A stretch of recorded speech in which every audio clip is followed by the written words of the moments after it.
আমাদের মতো সনাতনধর্মী মানুষদের প্রায় সকলেরই ইচ্ছে থাকে বিভিন্ন তীর্থস্থান ঘুরে দেখার। আর এই বিভিন্ন তীর্থস্থানের মধ্যে অন্যতম হল দুই ধাম যাত্রা, অর্থাৎ কেদারনাথ এবং বদ্রীনাথ। হ্যাঁ, আজ আমরা তোমাদের সামনে দুই ধাম যাত্রার গল্প, তার বিভিন্ন অভিজ্ঞতা, এছাড়া কিভাবে তোমরা সেখানে যাবে, কোথায় থাকবে, ন্যূনতম খরচ কত, এরকম সমস্ত খুঁটিনাটি তথ্য তুলে ধরব। দ্য কাপলস ডায়েরির আরও একটা নতুন পর্বে তোমাদের স্বাগত জানাই। হিন্দু ধর্মের পঞ্চকেদারের মধ্যে অন্যতম ও দুর্গম পথযুক্ত যাত্রা হল কেদারনাথ। কেদারনাথ যাত্রার পথে যেমন আছে রোমাঞ্চ, তেমন আছে ক্লান্তি, আর আছে প্রাকৃতিক সৌন্দর্য। আর তার সঙ্গে বদ্রীনাথ যাত্রায় আছে বিভিন্ন পৌরাণিক কাহিনী এবং ভক্তি।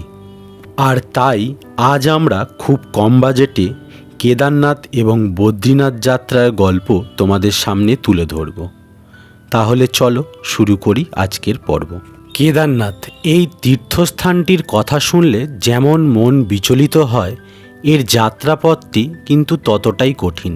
হিমালয়ের 11,755 ফুট উচ্চতায় মন্দাকিনী নদীর কাছে এই কেদারনাথ মন্দির অবস্থিত। কিন্তু চিন্তার কোনো কারণ নেই, প্রভু ভোলানাথের নাম নিয়ে ভক্তি ভরে বেরিয়ে পড়ো এই যাত্রাপথে। তাহলে চলো জেনে নিই কিভাবে এখানে যাবে। প্রথমে বলে রাখি, এই যাত্রাপথে মানসিক ও শারীরিক দিক থেকে প্রস্তুত থাকা খুবই প্রয়োজন। কারণ এই যাত্রাপথের মূল পর্ব অর্থাৎ গৌরীকুণ্ড থেকে কেদারনাথ মন্দিরের পথটি 24 কিলোমিটারের হাঁটাপথ। হাঁটাপথ বলার কারণ, আমরা তীর্থস্থানে যাই পুণ্য অর্জন করতে, আর সেই ক্ষেত্রে যদি আমরা বিভিন্ন অবলা প্রাণীর পরিশ্রম ব্যবহার করি, তাতে আমাদের পুণ্য কিছুই হয় না। এই দীর্ঘ পথে চড়াই উতরাই খানাখন্দে ভরা, হতে পারে শ্বাসকষ্ট। সেক্ষেত্রে নিজেদের শারীরিক ও মানসিকভাবে প্রস্তুত করে তবেই এসো। আর ছোট বাচ্চাদের অবশ্যই কিন্তু এই যাত্রাপথ থেকে দূরে রেখো।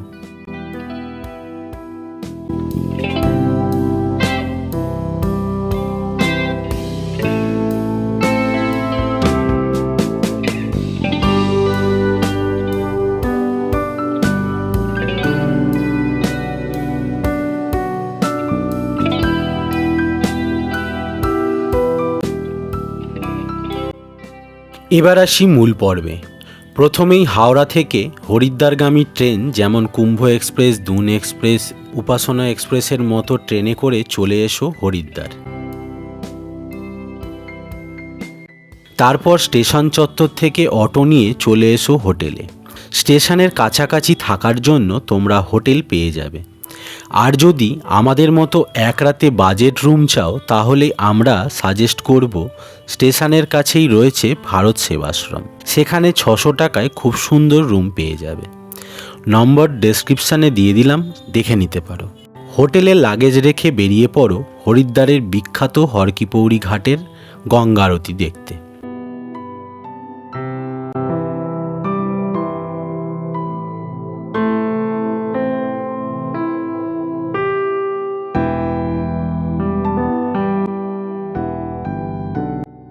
গঙ্গা আরতি দেখে তাড়াতাড়ি ফিরে এসো হোটেল রুমে এবং খাওয়া দাওয়া করে শুয়ে পড়ো, কারণ পরের দিন সকাল সকাল বেরোতে হবে গৌরীকুণ্ডের উদ্দেশ্যে।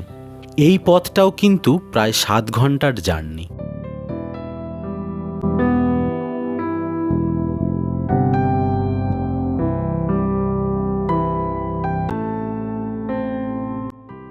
পরের দিন সকাল সকাল ব্রেকফাস্ট করে বেরিয়ে পড়ো গাড়ি স্ট্যান্ডের দিকে।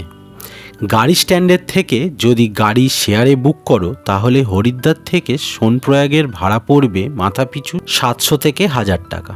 আর যদি ফুল বুক করো তাহলে পড়বে 6000 টাকা। তবে শেয়ার গাড়ি বুক করলে পুরো ভর্তি না হলে গাড়ি ছাড়ে না, তাই সকাল সকাল এলে তাড়াতাড়ি গাড়ি ভর্তি হয়।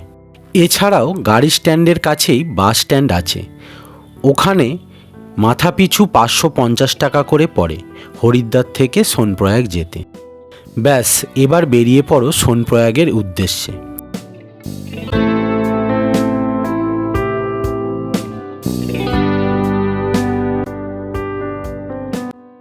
পথে দুপুরের লাঞ্চ, রুদ্রপ্রয়াগ ও কিছু দর্শনীয় স্থানে গাড়ি দাঁড়াবে। সোনপ্রয়াগ পৌঁছতে প্রায় রাত হবে, তবে চেষ্টা করবে মাথাপিছু 50 টাকা ভাড়া দিয়ে সোনপ্রয়াগ থেকে 15 মিনিটের ছোট্ট পথ অতিক্রম করে গৌরীকুণ্ড একেবারে পৌঁছনোর। কারণ পরের দিন কেদারনাথের জন্য সকাল সকাল বেরোতে গেলে গৌরীকুণ্ড থেকে যেতে তোমাদের সুবিধে হবে। তা না হলে এই সোনপ্রয়াগ থেকে গৌরীকুণ্ডের যাত্রা তোমার অনেকটা সময় নষ্ট করে দেবে। এবার গৌরীকুণ্ডে এসে মার্কেটের সামনে অনেক ছোট ছোট হোটেল পাবে, আর সাথে পাবে বাংলায় যাকে বলে দালাল। তবে সত্যি কথা বলতে ভালো রুম সমেত বাথরুম পেতে তোমাদের কম করে 1800 থেকে 2000 টাকা খরচ পড়বে। তবে ঘর দেখে তবেই ফাইনাল করবে। এবার রুমে এসে ফ্রেশ হয়ে খেয়ে দিয়ে শুয়ে পড়ো।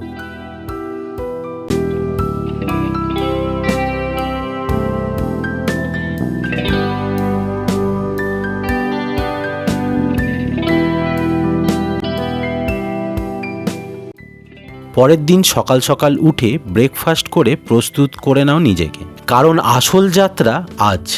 একটা মিডিয়াম রুকস্যাকে জলের বোতল, হালকা খাবার, বিস্কুট, চকলেট, ঔষধ নিয়ে নাও।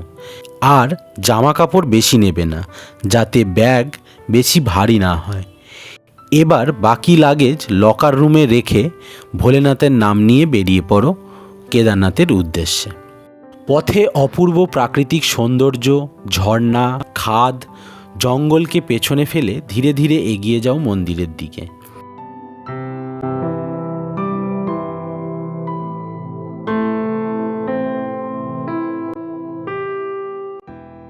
পথে ক্লান্তি এলে বসার ব্যবস্থা আছে। খিদে পেলে সঙ্গের খাবার ছাড়াও পথে পাবে আলুর পরোটা, যার প্রতি পিসের মূল্য কিন্তু 50 থেকে 60 টাকা। সঙ্গে পাবে 50 টাকা মূল্যের ম্যাগিও। তেষ্টা পেলে ঝর্ণার জল খেতেই পারো। এই জল খুব স্বচ্ছ এবং হজমে উপযোগী। সেই সঙ্গে পথের ধারে ধারে রয়েছে সুলভ শৌচালয়। পুরো যাত্রাপথটা ধীরে ধীরে এবং উপভোগ করে চলবে। শরীরকে বেশি কষ্ট দেবে না, তাড়াহুড়ো করবে না, হাঁপিয়ে গেলে বসে পড়বে। এইভাবে ধীরে ধীরে পৌঁছে যাবে কেদারনাথ।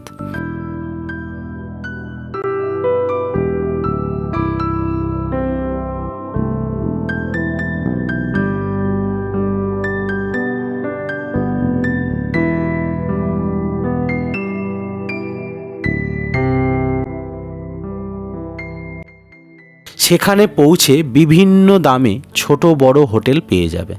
সঙ্গে পাবে কম খরচে টেন্টের থাকার ব্যবস্থাও।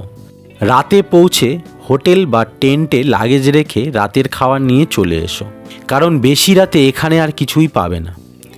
এবার রাতের খাবার খেয়ে শুয়ে পড়ো।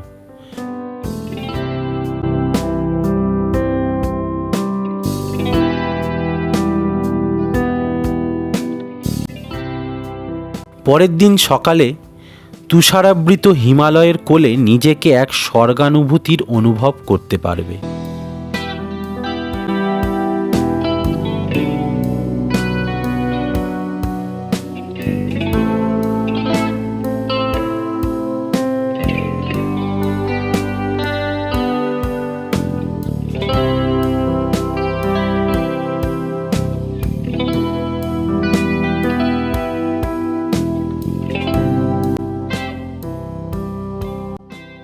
এবার এগিয়ে চলো মন্দিরের দিকে, আর দেখো চোখের সামনে বহু প্রতীক্ষিত মহাদেবের সেই মন্দির। কেদারনাথ দর্শন করো।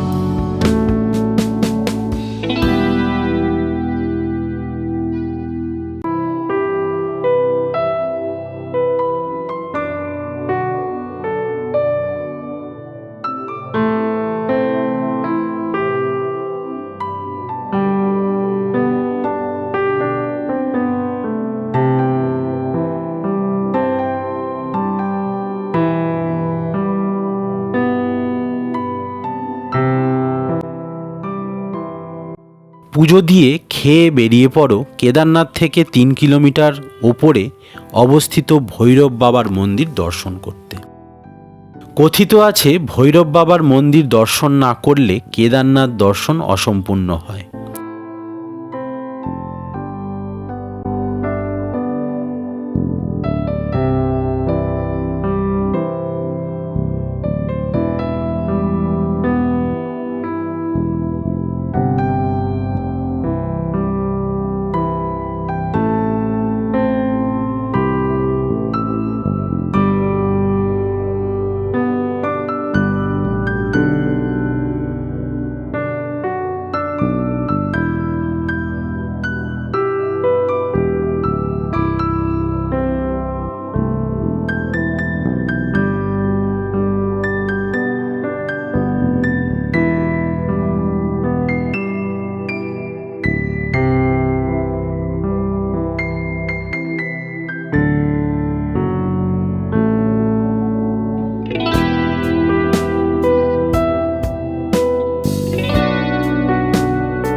ভৈরব বাবার মন্দির দর্শন করে চলে এসো আবার কেদারনাথ মন্দিরের সন্ধ্যা আরতি দেখতে।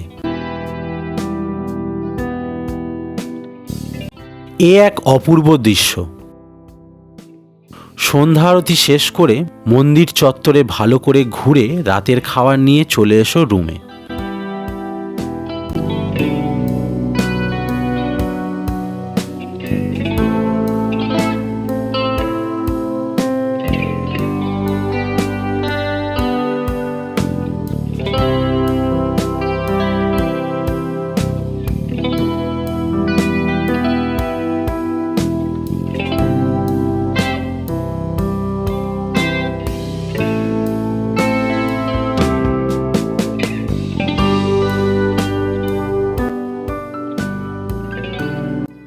পরের দিন কেদার বাবাকে শেষবারের মতো দর্শন করে যেভাবে এসেছিলে ওই একইভাবে ফেরার পথ ধরে এগিয়ে চলো গৌরীকুণ্ডের দিকে।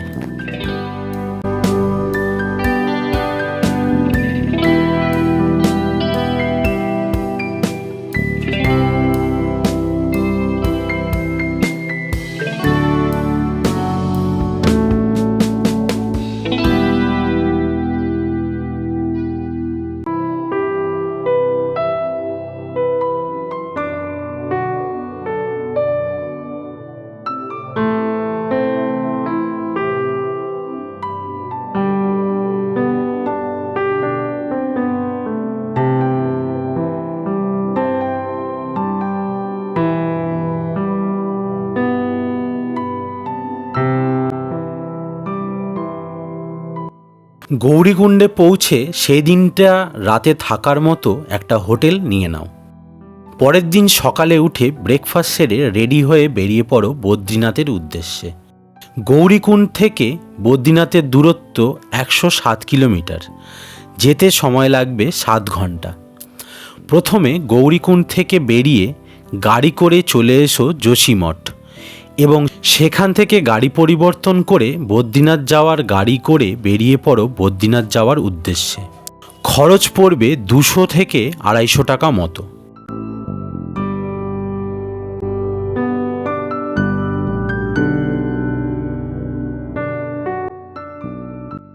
বিকেল বিকেল বদ্রীনাথ পৌঁছে পছন্দ মতো হোটেল বুক করে নাও। আমরা বদ্রীনাথ মন্দির থেকে 10 মিনিট হাঁটা পথের দূরত্বে বাস স্ট্যান্ডের সামনে ছিলাম। রুমের ভাড়া পড়েছিল 900 টাকা মাথা পিছু। নাম্বার ডেসক্রিপশানে দেওয়া রইল, চাইলে যোগাযোগ করতে পারো।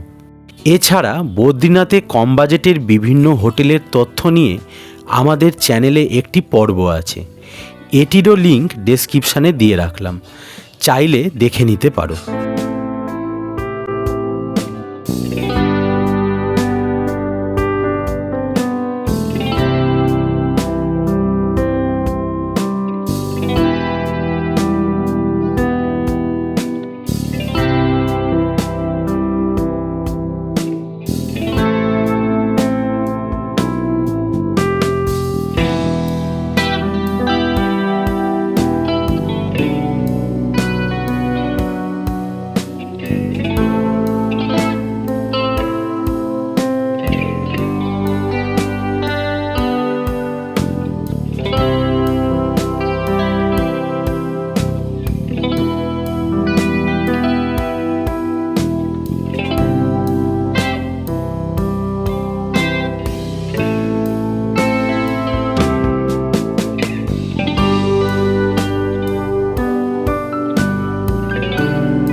এবার হোটেল রুমে লাগেজ রেখে ফ্রেশ হয়ে বেরিয়ে পড়ো বদ্রীনাথের সন্ধ্যারতি দেখতে। সন্ধ্যারতি দেখে ফিরে এসো রুমে। পরের দিন ভোর ভোর উঠে ফ্রেশ হয়ে বেরিয়ে পড়ো বদ্রীনাথ মন্দিরে পুজো দেওয়ার উদ্দেশ্যে।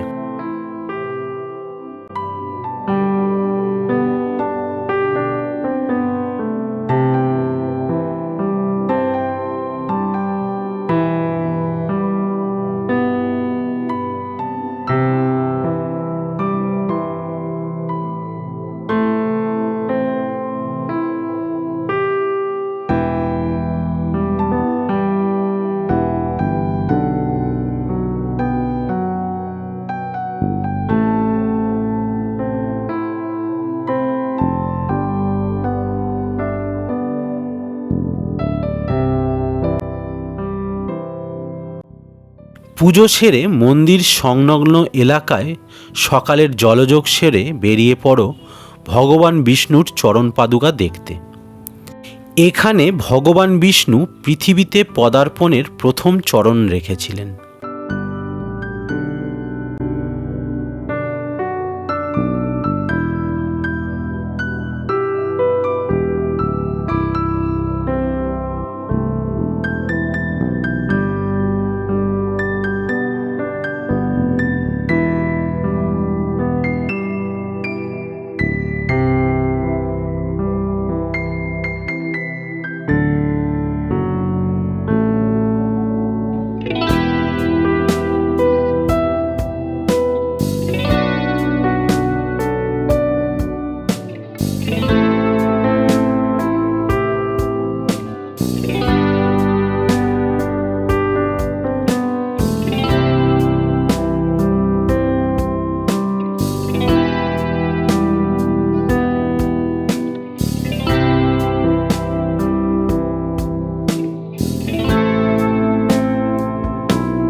এই জায়গা দর্শন করে দুপুরের ভোজন সেরে ফেলো মন্দিরের কাছেই কোনো একটা হোটেলে।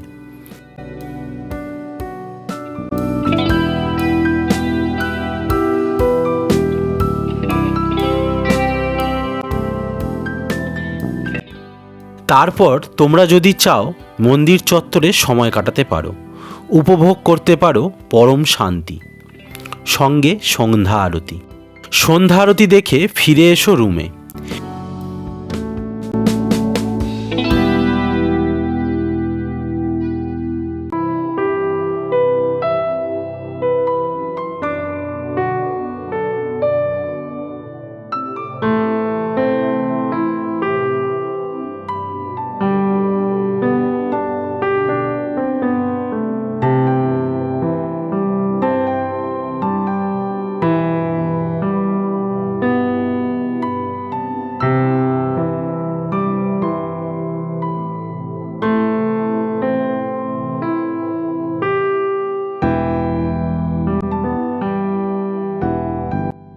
পরের দিন তোমাদের হাতে যদি একদিনের সময় থাকে তাহলে ঘুরে আসতে পারো ভারতের শেষ গ্রাম মানাগ্রাম থেকে। এইখানেই সরস্বতী নদী পাতালে প্রবেশ করেছিল। এছাড়া পাণ্ডবরাও এই রাস্তা দিয়ে স্বর্গে গেছিলেন এবং ভগবান গণেশ এই জায়গাতেই মহাভারত রচনা করেছিলেন। সঙ্গে দেখে নিতে পারো পাপ পুণ্য বিচার করা বসুধরা ফলস।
আর যদি হাতে সময় না থাকে তাহলে সকাল সকাল উঠে ব্রেকফাস্ট সেরে চলে আসো বাস স্ট্যান্ড বা গাড়ি স্ট্যান্ডে। বদ্রীনাথ থেকে হরিদ্বার যাওয়ার বাস সকাল 6টা এবং সকাল 8টায় ছাড়ে। এবার তোমরা চাইলে বাস বা রিজার্ভ গাড়ি বুক করে চলে এসো হরিদ্বারে।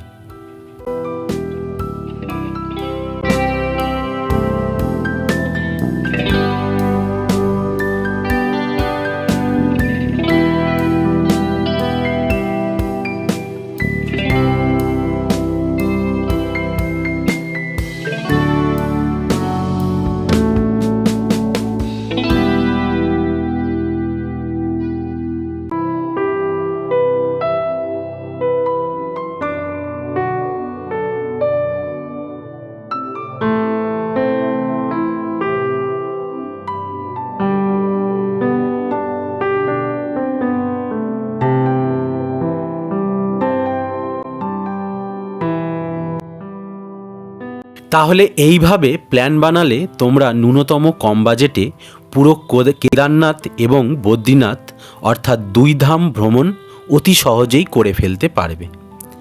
পাহাড়, পর্বত, নদী, ঝর্ণা, প্রাকৃতিক সৌন্দর্যের মাঝে বাবা কেদারনাথ এবং বদ্রীনাথ দর্শন, রোমহর্ষক অ্যাডভেঞ্চারে ঘেরা এই যাত্রাপথটা উপভোগ করতে হলে আর দেরি না করে নিজেকে প্রস্তুত করে বেরিয়ে পড়ো 2 ধাম যাত্রার উদ্দেশ্যে। তাহলে আজকের পর্ব এই পর্যন্ত। কেমন লাগলো আজকের পর্ব অবশ্যই কমেন্টে জানিও। ভালো লাগলে লাইক করো, শেয়ার করো, আর চ্যানেলে নতুন হলে অবশ্যই সাবস্ক্রাইব করে বেল আইকন প্রেস করে আমাদের পরিবারের সদস্য হয়ে যাও, কারণ জার্নি টু বি কন্টিনিউড। তাহলে আজকের মতো বিদায়, দেখা হবে আগামী দিন আগামী আরও একটা নতুন পর্বে।